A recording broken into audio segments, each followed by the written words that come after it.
ಒಂದು ವಿಶಿಷ್ಟವಾದಂತಹ ಕಾರಣಿಕಗಳಿದ್ದಾವೆ. ಇದರ ಬಗ್ಗೆ ತಿಳಿಯುವಂತಹ ಒಂದು ಆಸಕ್ತಿ ನಿಮ್ಗೆಲ್ಲರಿಗೂ ಇರಬಹುದು. ಖಂಡಿತ ಇದು ಸತ್ಯ. ನಾನು ನೇರವಾಗಿ ಎಲ್ಲರ ಸಂಶಯಗಳನ್ನು ನಿರಶನಗೊಳಿಸುವಂಥ ಒಂದು ಪ್ರಯತ್ನವನ್ನು ಮಾಡಬೇಕು. ಪರಂಪರೆಯನ್ನೇ ಒಳಗೊಂಡಿರುವಂತಹ ತುಳುನಾಡಿನ ದೈವಾರಾಧನೆ ಬಗ್ಗೆ ತಿಳಿಸಲು ನಾನು ಕೂಡ ಉತ್ಸುಕನಾಗಿದ್ದೇನೆ. ನಮಸ್ಕಾರ, ನಾನು ದಯಾನಂದ ಕತ್ತಲ್ ಸರ್, ತುಳುನಾಡಿನ ಒಬ್ಬ ದೈವಾರಾಧಕ. ಒಂದಷ್ಟು ಪ್ರಾಚೀನ ಕ್ಷೇತ್ರಗಳಲ್ಲಿ ದೈವಗಳ ನೇಮಗಳನ್ನು ಕಟ್ಟುವವ, ಒಂದು ಸಾಂಪ್ರದಾಯಿಕ ಕುಟುಂಬದಿಂದ ಬಂದವ. ಬಂಧುಗಳೇ, ಬಹಳ ವಿಶೇಷವಾಗಿ ಇತ್ತೀಚೆಗೆ ಕಾಂತಾರ ಚಲನಚಿತ್ರವನ್ನು ಕಂಡ ಮೇಲೆ ವಿಶ್ವದಾದ್ಯಂತದ ಜನರಿಗೆ, ಅದು ಕೂಡ ತುಳುನಾಡಿನಿಂದ ಹೋಗಿ ವಿಶ್ವದಾದ್ಯಂತ ನೆಲೆಸಿರುವಂಥ ಬಂಧುಗಳಿಗೆ ಅಲ್ಲ, ತುಳುನಾಡಿನ ಸಂಸ್ಕೃತಿಯ ಬಗ್ಗೆ ಒಂದಷ್ಟು ಆಸಕ್ತಿಯುಳ್ಳ ಜನರಿಗೆ ಮತ್ತು ಭಾರತ ದೇಶದ ಸಂಸ್ಕೃತಿಯ ಬಗ್ಗೆ, ಅದರ ವೈವಿಧ್ಯತೆಯ ಬಗ್ಗೆ ಒಂದಷ್ಟು ಕೌತುಕವುಳ್ಳಂಥ ಬಂಧುಗಳಿಗೆ ತುಳುನಾಡಿನ ದೈವಾರಾಧನೆಯ ಬಗ್ಗೆ ವಿಶೇಷ ಆಸಕ್ತಿ ಬಂದಿರುವುದು ನಮಗೂ ಕೂಡ ಸಂತಸವನ್ನು ತಂದಿದೆ. ಅದರೊಂದಿಗೆ ದೈವಾರಾಧನೆ ಶಕ್ತಿಯ ಬಗ್ಗೆ ನಮಗೆ ಹೃದಯ ತುಂಬಿ ಬರ್ತಾ ಇದೆ. ಬಂಧುಗಳೇ, ತುಳುನಾಡಿನ ದೈವಾರಾಧನೆ ಅಂದರೆ ಏನು? ಈ ದೈವಾರಾಧನೆಯ ಒಳಗಿರುವಂತಹ ಒಂದು ಮೌಲ್ಯಗಳೇನು? ಇದರೊಳಗೆ ಯಾವ ರೀತಿಯ ಒಂದು ವಿಶಿಷ್ಟವಾದಂತಹ ಕಾರಣಿಕಗಳಿದ್ದಾವೆ? ಇದರ ಬಗ್ಗೆ ತಿಳಿಯುವಂತಹ ಒಂದು ಆಸಕ್ತಿ ನಿಮ್ಗೆಲ್ಲರಿಗೂ ಇರಬಹುದು.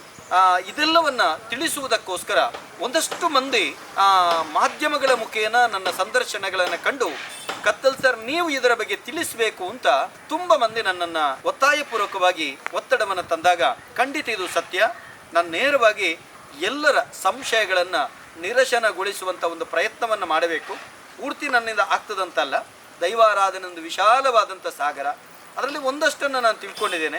ನಾನು ತಿಳ್ಕೊಂಡಿರುವಂಥದ್ದನ್ನು ನಿಮಗೆ ಹಂಚುವಂಥ ಕೆಲಸ ಮಾಡಬೇಕು ಅಂತೇಳಿ ನನ್ನ ದಯಾನಂದ ಜಿ ಕತ್ತಲ್ ಸರ್ ಅನ್ನುವಂಥ ಒಂದು ಯೂಟ್ಯೂಬ್ ಚಾನಲ್ ಇದೆ. ಆ ಯೂಟ್ಯೂಬ್ ಚಾನಲ್ನ ಮುಖೇನ ನಿಮಗೆಲ್ಲರಿಗೂ ತಿಳಿಸುವಂಥ ಪ್ರಯತ್ನ ಮಾಡ್ತಾ ಇದ್ದೇನೆ.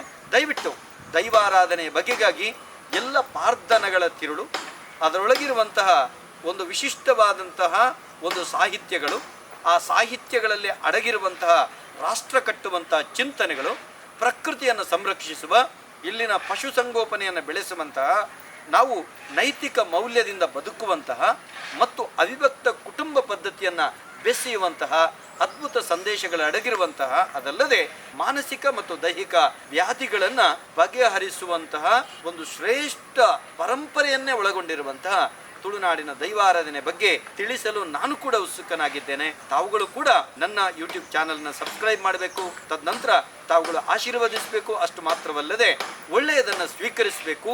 ಒಂದಷ್ಟು ಸಲಹೆಗಳನ್ನು ನೀವು ಕೊಡಬೇಕು.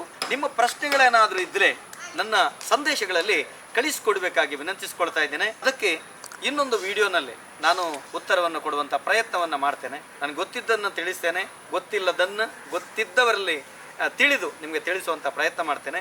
ನಮಸ್ಕಾರ.